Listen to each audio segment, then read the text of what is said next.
અને કહ્યું, ઋષિ આ બાજુ પધારવાનું કારણ,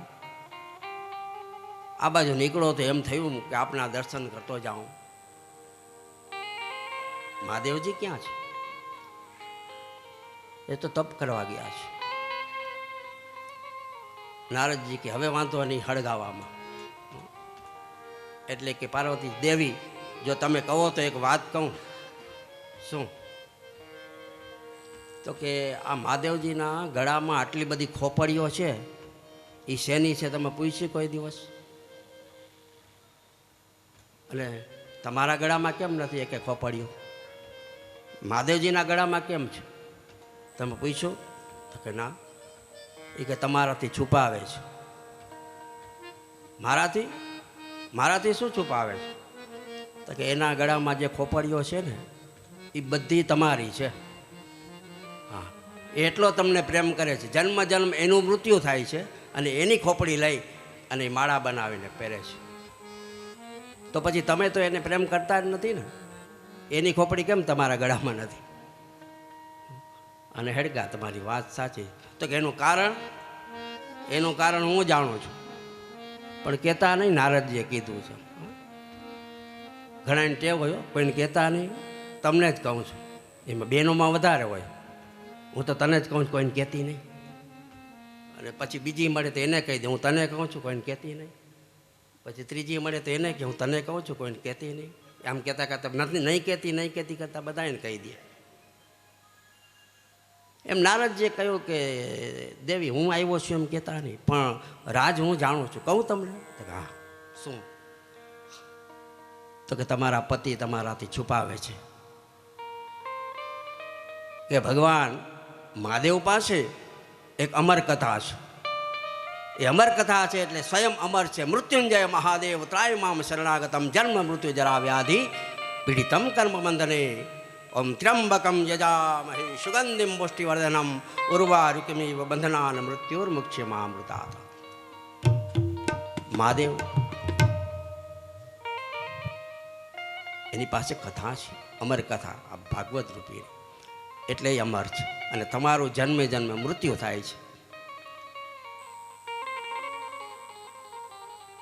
અને પાર્વતીજીને ક્રોધ આવ્યો કે આટલી અમર કથા એના પાસે છે તો મને કેમ સંભળાવીને અમર નથી કરતા?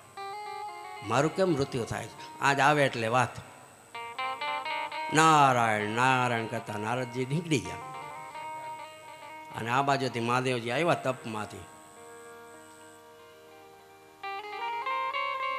પાર્વતી મોઢું ચડાવીને બેઠા. મહાદેવજી સમજી ગયા કે આજ કાંઈક ગોટાળો છે. પાણીનો ભાવ નથી પૂછતા, નકર તો તરત પાણી લઈને આવે. અને જેથી ઘરમાં જાય તેથી પાણીનો ભાવ ન પૂછે તો સમજી લઉં આજ કાંઈક ગડબડ છે. એટલે મહાદેવજી વિચાર કરે કે આજ કેમ આ પાણીનો ભાવ નથી? એટલે ગયા દેવી કાંઈ થયું? કેમ આજ પાણી કાંઈ ભાવ પૂછતા નથી, પાણી આપતા નથી? હવે રહેવા દો, મારે બોલવું જ નથી તમારે. હા બોલા લઈ લે, બોલો. તમે મારાથી છુપાવો છો કાં? પણ શું વાત છે દેવી? શું કાંઈ છે? કોઈ આવ્યું તો અહીંયા?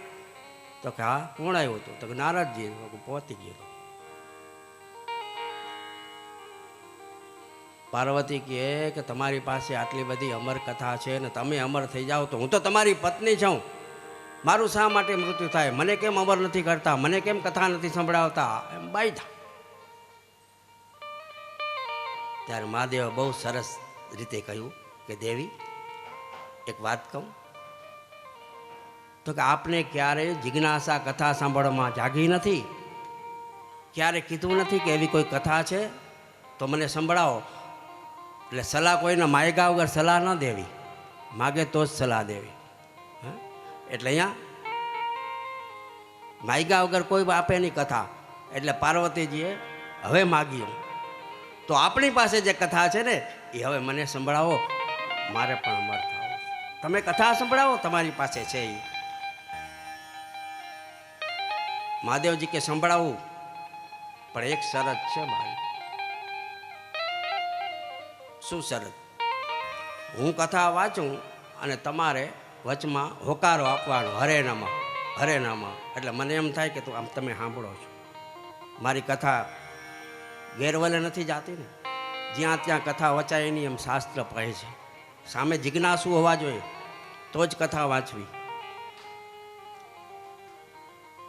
એટલે પાર્વતીજી કહે કાંઈ વાંધો નહીં, તમારી શરત મંજૂર, હું હરેનામાં બોલીશ, તો મને કથા સંભળાવો. એણે કહ્યું ચાલો તો એકાંત સ્થળમાં જાય. આપણે નિર્જન વનમાં આવ્યા, જંગલમાં, અને એક પથ્થર ઉપર મહાદેવજી બેઠા છે. ત્યારે વ્યાસપીઠ નહોતી. એક પથ્થર ઉપર મહાદેવજી બેઠા અને નીચે પાર્વતીજી બેસી ગયા, પાંદડાઓ પાથરીને. ત્યારે કોઈ આસન ત્યાં નહોતા. વનમાં જે પાન હોય ને એ પાનનું આસન બનાવ્યું અને આસન ઉપર બેસી અને હરે નમઃ હરે નમઃ. મહાદેવજી આંખ બંધ કરીને કથા ચાલુ કરી. પણ કથા છે ને એ મનના થાકને ઉતારનારી છે. અને મનનો થાક ઉતરી જાય ને એટલે કથામાં ઊંઘ આવી જાય, માણસ સૂઈ જાય કથામાં. કારણ કે કથા શાંતિ આપનારી છે. એટલે પાર્વતીજી ઊંઘી ગયા. પાર્વતીજીને ઊંઘ આવી ગઈ. બોલો હરે નમઃ બોલતા દ્વારકાધીશને ચિંતા થઈ. આ કથા મારે લોકો સુધી પહોંચાડવી છે અને બધા એના પાપોનો નાશ કરવો છે. મારા બાળકો છે, ભગવાન આપણી ચિંતા કરે. અને એની પીઠિકાઓ પર જે પોપટ હતો ને, ભગવાનની ઠાકોરજીની પીઠિકાઓ પર એક પક્ષી છે, એ છે પોપટ. એ પોપટને કહ્યું જાઓ તમે આ કથા સાંભળો અને એનો પ્રચાર તમારે કરવાનો, આ કામ હું તમને સોંપું છું. પોપટ આવ્યો ત્યાં અને એક ઈંડું હતું એમાં પ્રવેશ કરી અને એ આ પોપટે કથા સાંભળી. અને એ પછી પાર્વતી ઊંઘી ગયા. એટલે હવે હરે નમઃ કોણ બોલે? પોપટ. હરે નમઃ ઈંડામાં બેસીને અને હરે નમઃ કરે. મહાદેવજીને એમ કે પાર્વતીજી કથા સાંભળે છે, હરે નમઃનો અવાજ સંભળાય છે. કથા પૂર્ણ થઈ, વિરામ આપ્યો કથાને.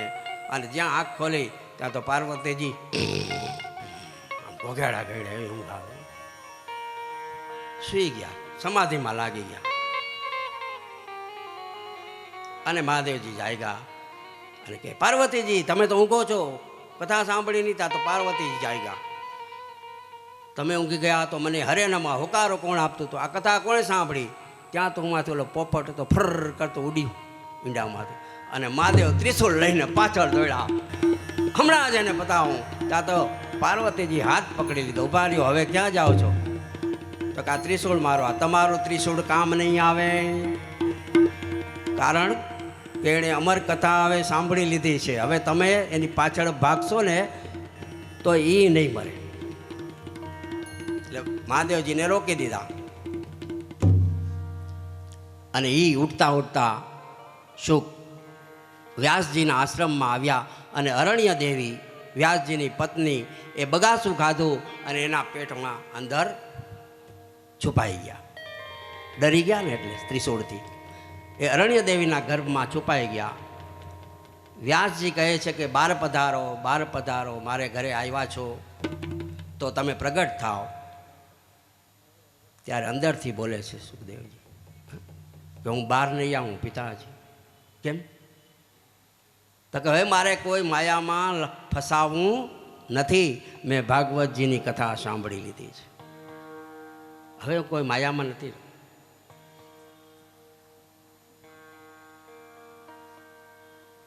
પ્રગટ નથી થતા. આવો વ્યાસજી પ્રાર્થના કરે. પણ 1 વર્ષ 2 વર્ષ 3 વર્ષ 16 વર્ષ થઈ ગયા તોય અંદર છે.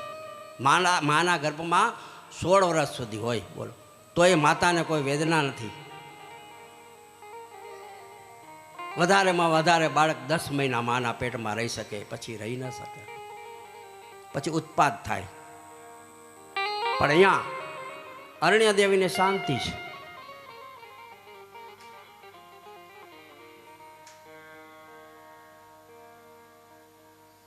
ભગવાન વિચાર કરે કે સુખદેવજી પ્રગટ નહીં થાય તો આ કથાનો પ્રચાર નહીં થાય.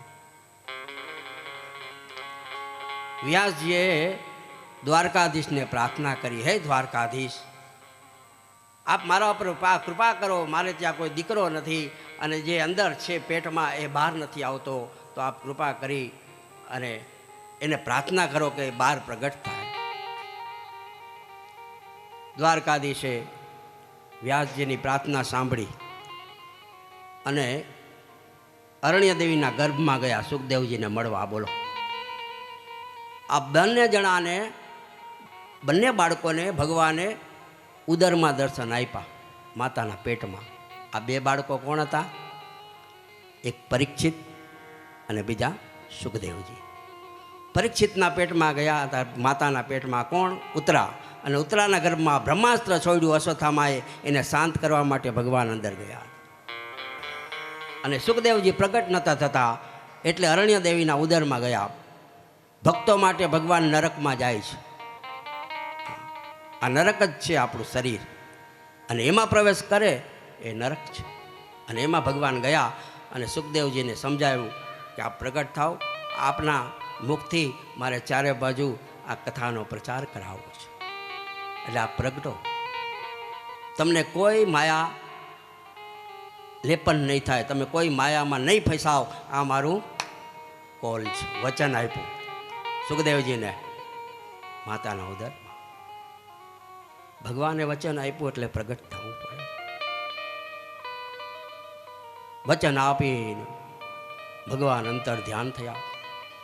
આ બાજુથી સુખદેવજી પ્રગટ થવા માટે હવે તૈયાર થયા.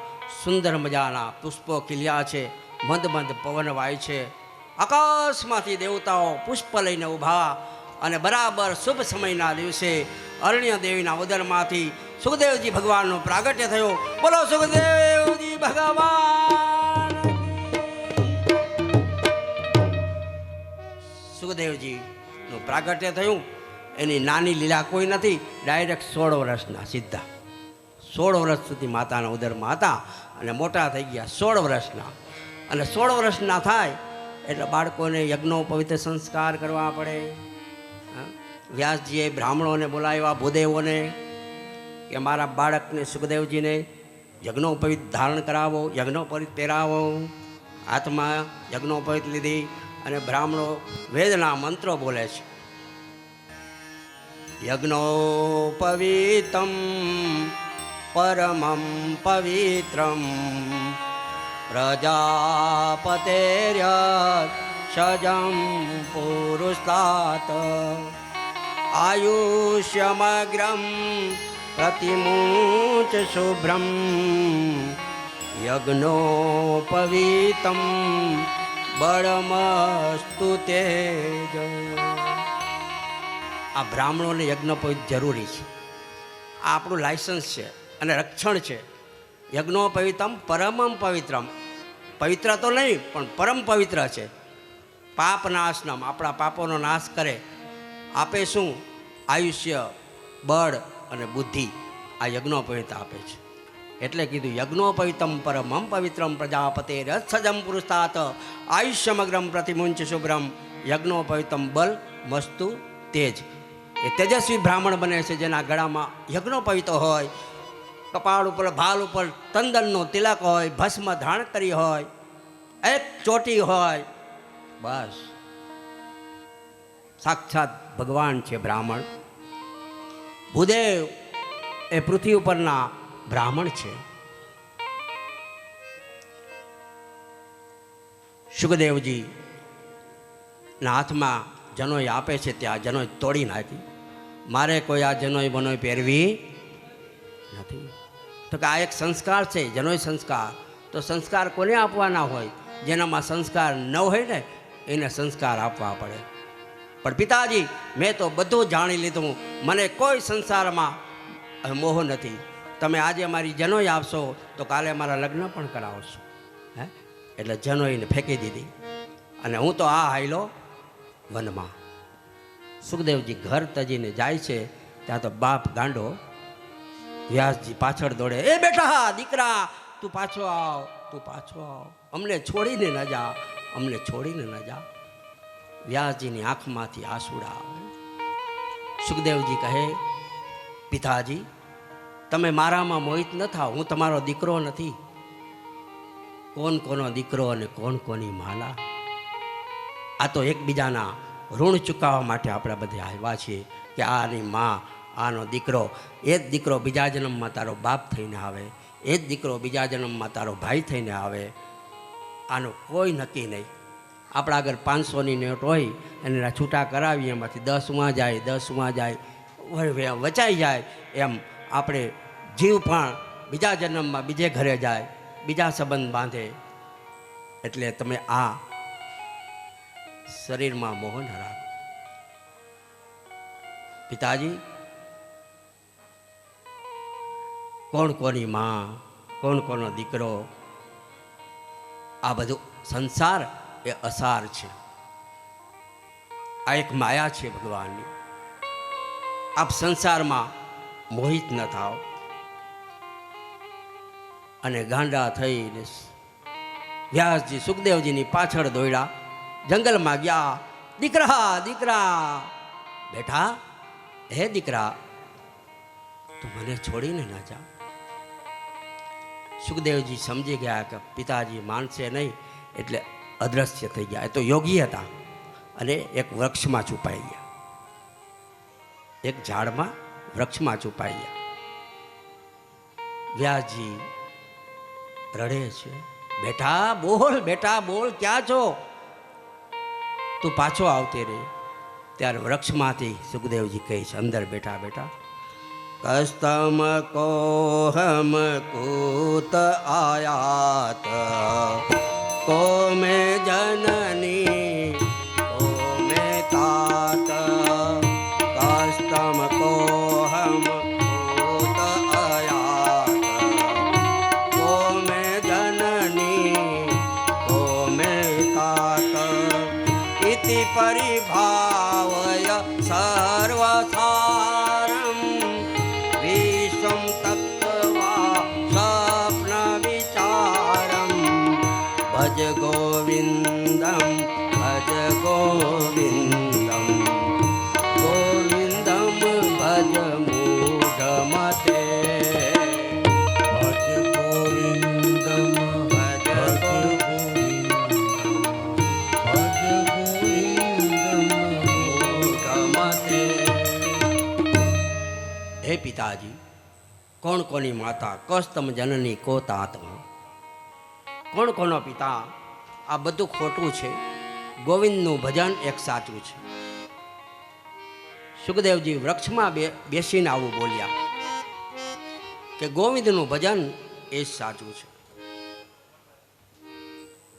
વ્યાસજીને જ્ઞાન આવ્યું કે મારો દીકરો ધન્ય છે. આહા, જેટલો વૈરાગ મારા પુત્રમાં છે ને એટલો મારામાં નથી. હવે એને જ્ઞાન આવ્યું સુખદેવ વ્યાસજીને કે મેં 18 પુરાણોની રચના કરી, પણ જે વિવેક, જે મર્યાદા એ સુખદેવજીમાં છે એ મારામાં નથી.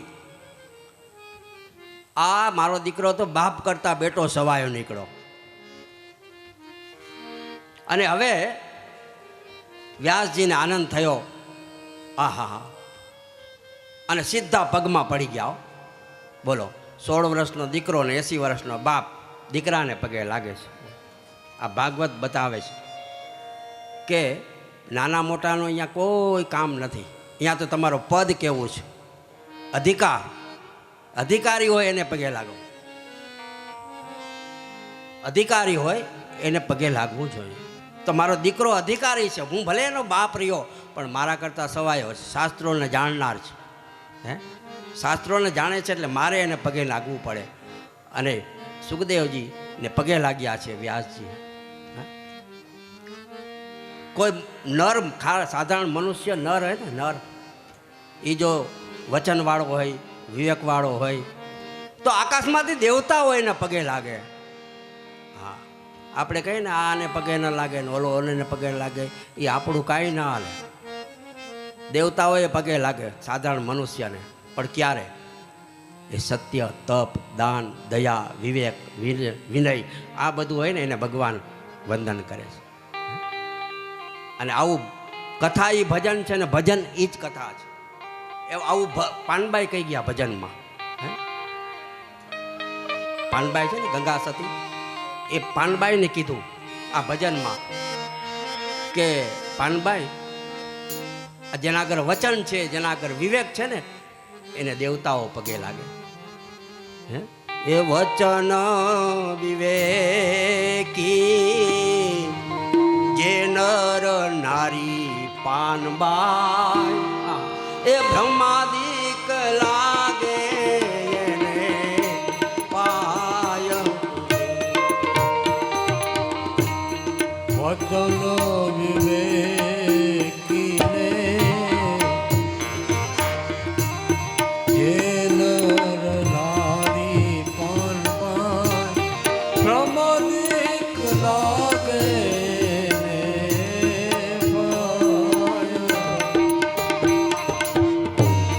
સદગુરુ ચરણમાં શિશુરે નમાવું પાનબાઈ. સદગુરુ ચરણોમાં શિશરે નમાવું પાનબાઈ. ભાંગી જાય ભ્રમણાની વાત. વચન વિવેકીને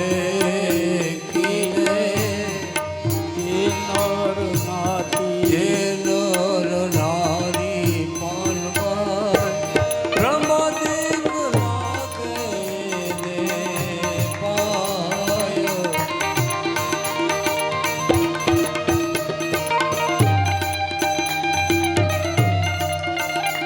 જય હો.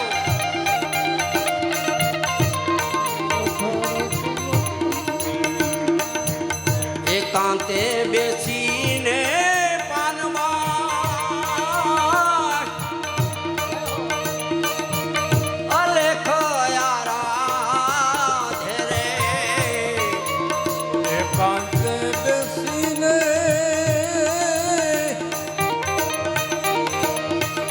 જય હો. અલખ આરાધને એકાંતે બેસીને પાનમાં અલેખ આરાધે રે. ઉભજી પધારે ને ઘેર. વચન જે નર નારી પાનબાઈ બ્રહ્માદિક લાગે પાય. બ્રહ્માદિક લાગે જેને પાય.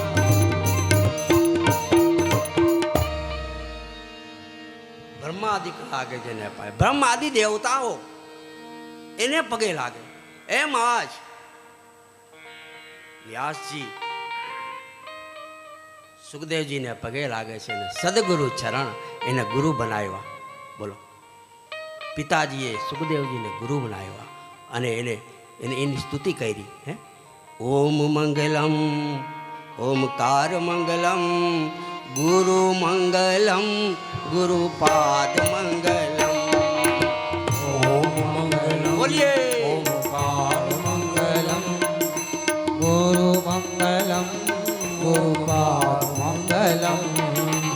ઓમ મંગલમ ઓમકાર મંગલમ ગુરુ મંગલમ ગુરુપાદ મંગલમ. ઓમ મંગલમ ઓમકાર મંગલમ ગુરુ મંગલમ ગુરુપાદ મંગલમ. ગુરુ મંગલમ ગુરુપાદ મંગલમ. ગુરુ મંગલમ ગુરુપાદ મંગલમ. ગુરુ મંગલમ ગુરુપાદ મંગલમ. ગુરુ જય હો. મંગલમ ગુરુપાદ મંગલમ. ઓમ મંગલમ ઓમકાર મંગલમ ગુરુ મંગલમ ગુરુપાદ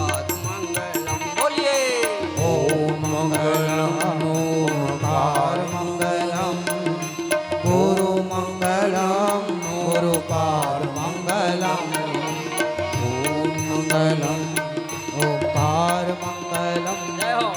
ગુરુ મંગલમ ગુરુપાદ મંગલમ જય હો.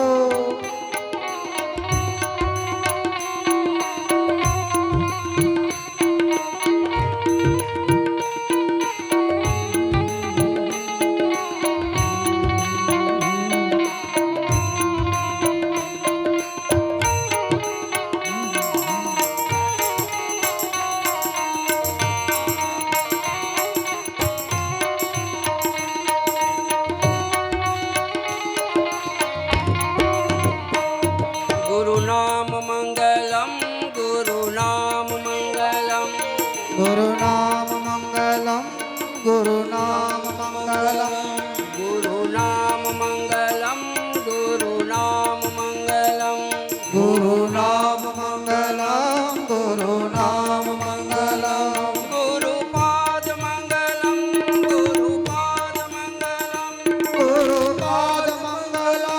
ગુરુ પાદ મંગલમ ગુરુ પાદ મંગલમ ગુરુ પાદ મંગલમ ગુરુ પાદ મંગલમ ગુરુ પાદ મંગલમ ગુરુ પાદ મંગલમ મંગલમ ઓમકાર મંગલમ ગુરુ મંગલમ ગુરુ નામ મંગલમ ઓમકાર મંગલમ ગુરુ પાદ મંગલમ ગુરુ મંગલમ ગુરુ નામ મંગલમ ગુરુ પાદ મંગલમ ગુરુ નામ મંગલમ ઓમકાર મંગલમ ગુરુ નામ મંગલમ ગુરુ પાદ મંગલમ ગુરુ નામ મંગલમ ઓમકાર મંગલમ ગુરુ નામ મંગલમ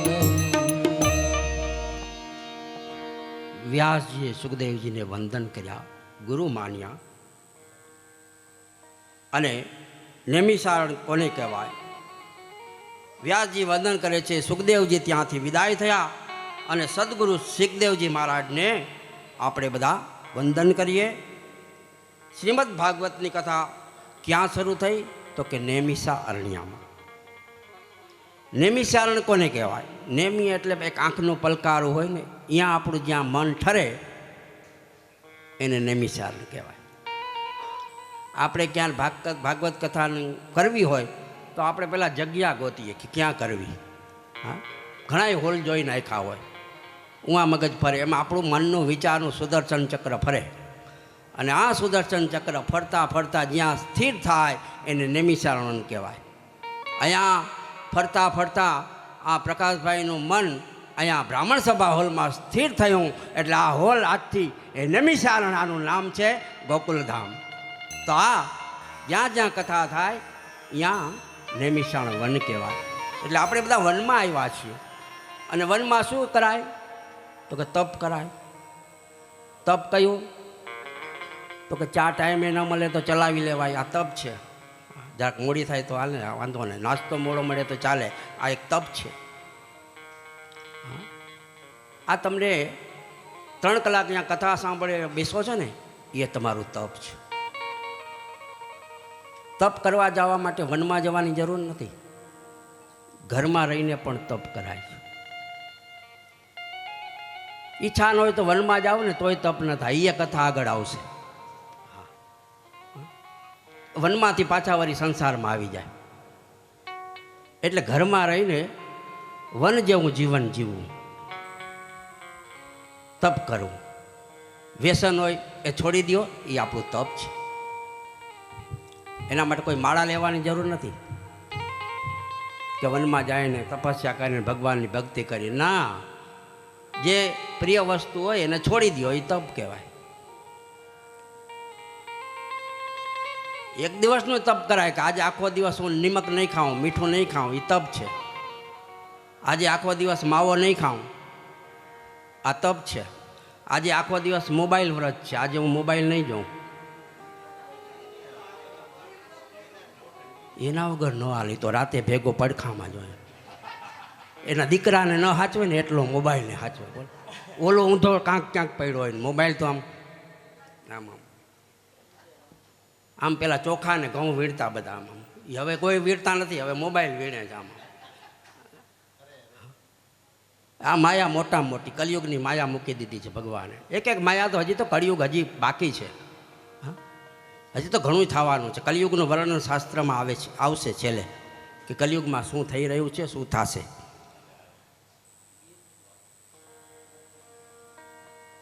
એટલે માયા છે ને એ વળગે ને ત્યારે આપણે અવળે રસ્તે જાય છે, અને ભગવાનનું નામ વળગે ત્યારે આપણે સવડે રસ્તે જાય છે, અને ત્યારે આપણા બધા કામ એ સિદ્ધ થાય છે.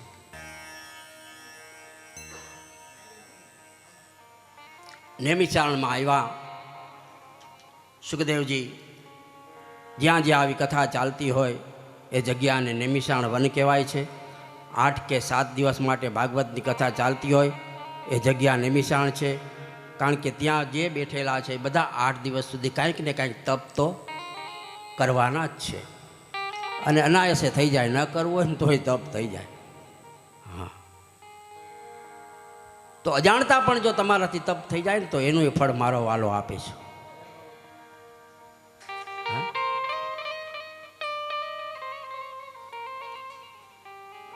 અને અહીંયા નેમિશારણમાં વક્તા કોણ છે તો કે સૂત પુરાણી છે અહીંયા, અને બધાય કથા સાંભળવા માટે આવ્યા છે. ઋષિઓ મુનિઓ મોટા મોટા, એ મહામતી મોટા બુદ્ધિશાળી છે, અને એને 4 લાખ શ્લોક કંઠસ્થ હતા સૂતજીને.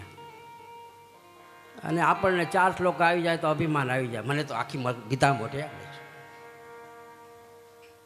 એટલે એનું પણ અભિમાન ન કરવું, વિદ્વતાનું અભિમાન ન કરવું, પદનું અભિમાન ન કરવું. પદ ક્યારે વિખાઈ જાય ને ક્યારે નીચે બેહાડી દે કાંઈ નક્કી ન કહેવાય.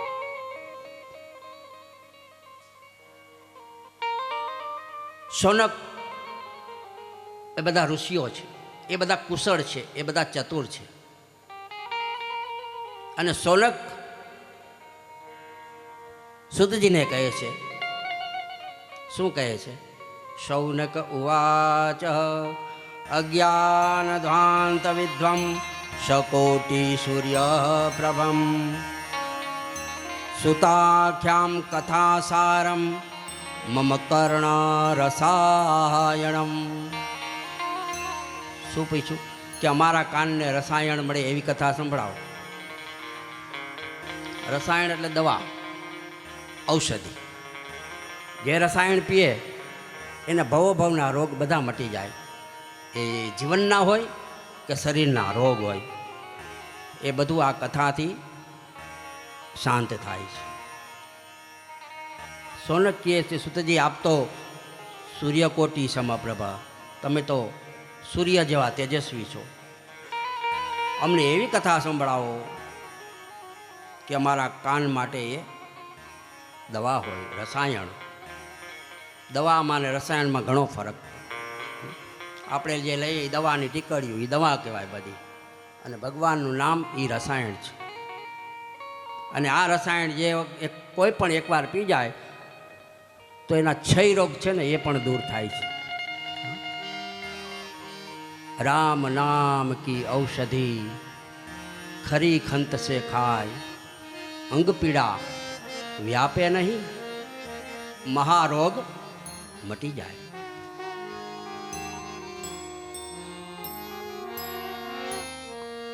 અમદાવાદમાં કુલીનું કામ કરતા હતા. એને કામ કરતાં કરતાં ઉજાગરા થાય, રાતે આ થાય તો વ્યસન થઈ ગયું અને સિગારેટ પીવા લાગ્યા. એટલી સિગારેટ પીએ બીમાર પડી ગયા. બીમાર પડીને દવા લેવા ડૉક્ટર પાસે ગયા. એટલે ડૉક્ટરે શું કીધું કે તમારા શરીરમાં 3rd સ્ટેજનો ક્ષય રોગ ટીબી થઈ ગયો છે. હવે તમે 6 મહિનાના મહેમાન છો. હવે આને ચિંતા થઈ. હવે ઘરમાં બેસી ગયા, અને ઘરમાં બેસો ચિંતા થાય એટલે તબિયત વધારે બગડે. એમાં બાજુમાં સરસ મજાની ભાગવત સપ્તાહનું આયોજન થયું. એની બાજુમાં જ બોલો, બાજુના ઘરવાળા છે ને બાજુમાં રહેતા હોય ને એ નસીબદાર. જો 2 કાન એમાં સંભળાઈ જાય તો બે કાનથી. તો આને આ કથાના બે શબ્દ સંભળાણા, ખાલી બે જ. એમાં એક રામનો પ્રસંગ આવ્યો કે રામ રસાયણ તુમારે પાસા સદા રહો રઘુપતિ કે દાસ. એટલું જ સાંભળ્યું ને ત્યાં તો એને એક શબ્દ લાગી ગયો. આખી ભાગવત કાંઈની મોઢે ના આવડે પણ એક શબ્દ આમાંથી લાગી જાય ને તો જીવનનો બેડો પાર થાય. અને એને લાગી ગયો રામ રસાયણ તુમારે પાસા તો મારી પાસે છે, એટલે રામ રામ રામ રામ રામ રામ રામ એ જાપ ચાલુ કરી દીધા એણે. અને રામ રામ રામ રામ રામ કરોડો જાપ લખ્યા. ત્યાં તો એનું શરીર લાલ ટમેટા જેવું થઈ ગયું. ભૂખ લાગવા માંડી. પેલું વ્યસન છૂટી ગયું, સિગારેટ છોડી દીધી અને ભગવાનમાં પ્રીતિ લાગી. જો આ યોગ આવે ને ત્યારે ભગવાનના ભક્ત થયા. અને જેનું આપણે આજે નામ લઈએ છીએ, એની આરતીઓ ગાઈએ છીએ, એના થાળ ગાઈએ છીએ, એના પદ ગાઈએ છીએ, એવા પુનિત મહારાજ. આ પુનિત મહારાજ છે ને એ કુલીનું કામ કરતા હતા અમદાવાદ. અને એને આ પ્રોબ્લેમ થયો હતો. અને ત્યારે એણે આ રામકથામાં રસાયણ તરીકે આનો ઉપયોગ કર્યો. અને એ રામ નામનું નામ લીધું, કરોડો નામ લખ્યા. અને પછી ડૉક્ટર પાસે ગયા તો કહે કે તમારા શરીરમાં ક્યાંય નખમાંય રોગ નથી. આ રોગ મટાડનારી કથા. જાપ કરીએ એનાથી રોગ મટે છે. એમાં આમાં શાસ્ત્રમાં લખ્યું છે. ભજન સાંભળીએ કોઈ પણ એવા ભજનમાં અનેક પ્રકારના રાગો આવે છે. ભૂપ, શિવરંજની, માલકોશ, ભૈરવી. એમાં ભૈરવી રાગ સાંભળો ને તો તમારું માથું દુખતું હોય ને તો માથું મટી જાય, ભૈરવી રાગ. અને તમારું મન ઉદાસ રહેતું, બેચેન થતી હોય તો તમારે માલકોશ રાગ ગાવો. માલકોશ રાગ. હા હા.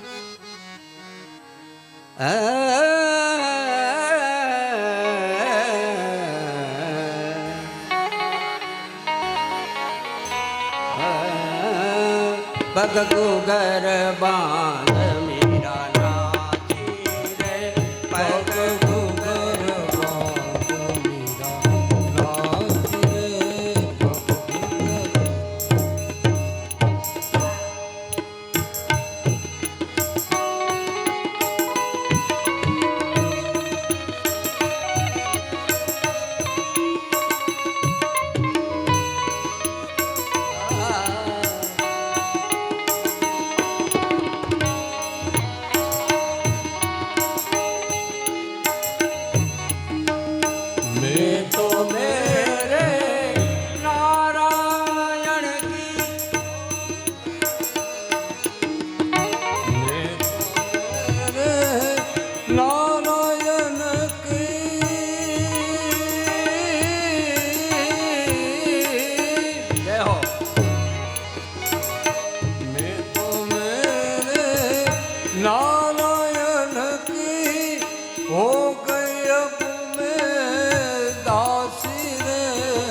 આવો રાગ આનંદ અપાવે, આપણે બેચેની દૂર કરે.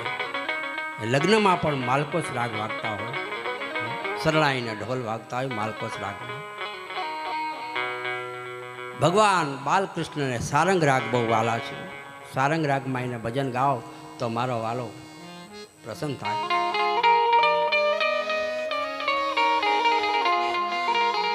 અને શિવને એ શિવરંજની રાગ બહુ પ્રિય છે.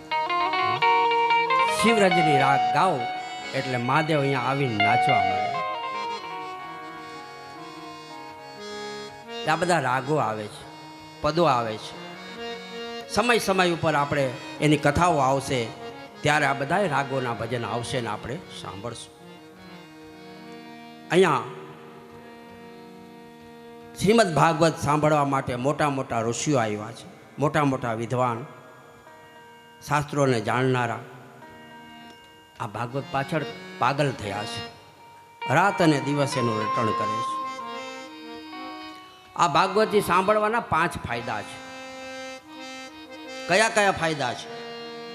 તો પહેલો ફાયદો, બધા સંશય હોય ને એની નિવૃત્તિ થઈ જાય. કોઈ પણ પ્રકારનો વહેમ ન રાખો, વહેમથી મુક્ત થઈ જાઓ. બીજું, નિર્ભયતા, ડરવું નહીં, નિર્ભય બની જાઓ. આપણે નિર્ભય બનાવે છે. ત્રીજું, સર્વમાં પ્રભુના દર્શન કરવા, બધાને માનથી બોલાવવા, સન્માનથી બોલાવવા. તો એમાં ઠાકોરજી છે. ક્યારે કયા રૂપમાં આવી જાય કાંઈ નક્કી ન કહેવાય. એટલે માટે બધાને નાના મોટાને માનથી બોલાવો. ચોથું, આ કથા સાંભળવાથી ભક્તિ વધે છે, પ્રભુમાં પ્રીતિ જાગે છે અને પ્રભુના દર્શન કરવાનું મન થાય છે. આ ભક્તિ વધારે જાગે એટલે સીધા ઠાકોરજીની પ્રાપ્તિ થાય. પાંચમું, આ ઠાકોરજીની આપણે પ્રાપ્તિ થાય અને આપણે ઘરે ઠાકોરજી પધારે. શુત ઉવાચ